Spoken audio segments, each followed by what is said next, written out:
ok. Mais estranha do que a ficção, do diretor suíço-alemão Mark Foster, é de 2006. É uma comédia romântica, inteligente e surpreendente, até certo ponto que o happy end é inevitável nesse gênero, né? Logo no início, o filme deixa claro que a narrativa é sobre Harold Creek e o seu relógio. Totalmente metódico, né? Como dois protagonistas. Harold é Will Ferrell, né? Que é um humorista muito conhecido, e nesse filme ele é um personagem sério e filmático, exatamente o oposto. A antagonista escritora, narradora, surge depois só de 4 minutos e 20 segundos ali. Quando o Harold e a sua rotina e o seu relógio já foram apresentados, né?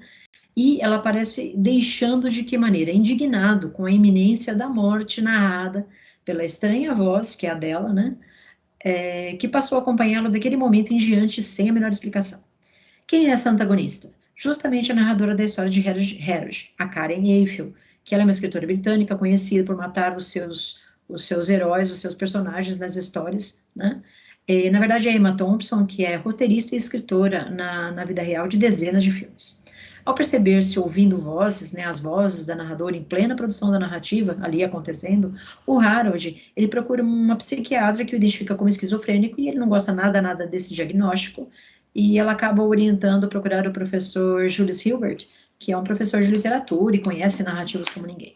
Esse personagem secundário, ele acaba assumindo, o professor, né, acaba assumindo para si a função metalinguística nesse filme, né, em boa parte de suas falas, ao tentar ajudar o Harold sobre qual seria a sua narrativa, quais as próximas cenas, o gênero, se é tragédia, se é comédia, o que é. Isso segue até o momento em que um guindaste tenta demolir a casa onde o Harold está, né, e aí fica muito claro para ele que ele não tem o menor domínio sobre a narrativa ou sobre a vida dele, né?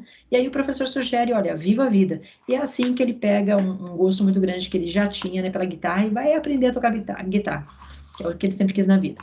A narradora, personagem do escritor e ao mesmo tempo antagonista do seu próprio protagonista, que é o Harold, né, a Karen, ela segue um enredo paralelo com seu próprio tempo, espaço e conflitos. O disparador do seu conflito é o bloqueio criativo de 10 anos sem lançar um livro.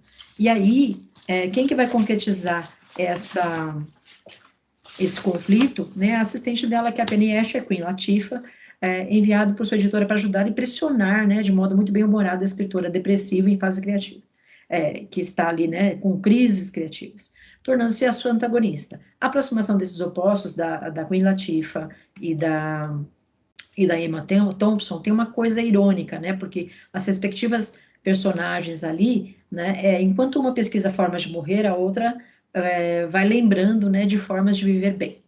Voltando ao enredo do Harold, a personagem secundária, Ana Pascal, que é a Maggie Gyllenhaal, é a segunda fonte de desestabilização do Harold, né? E ela faz isso como? Com a atração sexual involuntária que ela provoca nele, pela paixão, porque ele é um fiscal da Receita Federal e ela está infringindo a lei, etc. A oposição inicial entre ambos é uma fórmula muito velha das comédias românticas, porque depois isso se reverte, essa oposição, numa atração incontrolável, etc. O primeiro conflito do Harold, o fundante do filme, né, ele recebe novo impulso quando ele descobre e localiza quem é a narradora da sua história, que é a Karen Eiffel, né, e ele quer achá-la para que ela mude o final, e ele consegue entrar em contato com ela, só que assim, ele tem contato com o manuscrito e a morte dele já está naquele manuscrito. E ele não tem coragem de ler, passa para o professor de literatura, o professor de literatura fala, Harold, você tem que morrer, porque esse livro ficou muito bom. Aí ele fica inconformado, aí ele lê o livro também e pensa assim, nossa, eu não posso mudar esse livro, realmente eu tenho que morrer. E fala isso para Karen Eiffel, né? O que nos deixa perplexos. E o relógio, enquanto objeto personificado, ele tem reações muito próprias, né? Ele dá ritmo à vida inicial do Harold, né, no enredo, e a sua grande referência é uma grande referência porque ele delimita as ações do Harold. Inclusive, depois que a protagonista abre mão da sua vida, o protagonista, né, abre mão da vida metódica dele, na iminência da morte, o relógio até o avisa quando a Ana Pascal está por perto, tal. Numa dessas, né, que ele bateu no relógio, o relógio parou de funcionar, ele liga o relógio de novo, vai acertar a hora, e quando ele acerta a hora, está com 3 minutos de diferença. Isso vai ser crucial para a possível, entre aspas, morte dele, que viria a acontecer dias depois ali. No entanto, o grande momento do relógio é quando ele salva a vida do Harold, né? Porque uma parte dele tapa lá um ferimento que poderia causar uma hemorragia fatal. E aí ele vai ficar eternamente no corpo do Harold, né? Essa parte do relógio. No entanto, a função metalinguística do filme ela se destaca muito mais do que qualquer envolvimento romântico e clichês do gênero, né? Porque não é nada comum, né? E isso é muito interessante, porque dá a possibilidade, né, para que gente que assiste, de questionar o que é verossímil e o que não é verossímil neste filme. Quais os conceitos de verdade e mentira, né?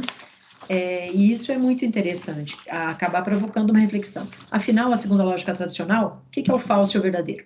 A cena que nos dá margem para tal questionamento é quando a escritora narradora se dá conta que o seu protagonista existe, e se ela escreveu que ele vai morrer no manuscrito, ele vai morrer mesmo, e ela fica pensando, puxa, e todos aqueles outros livros que eu li, que eu escrevi, e cujos personagens eu matei, então eu os matei na vida real, isso deixa a escritora em crise, né?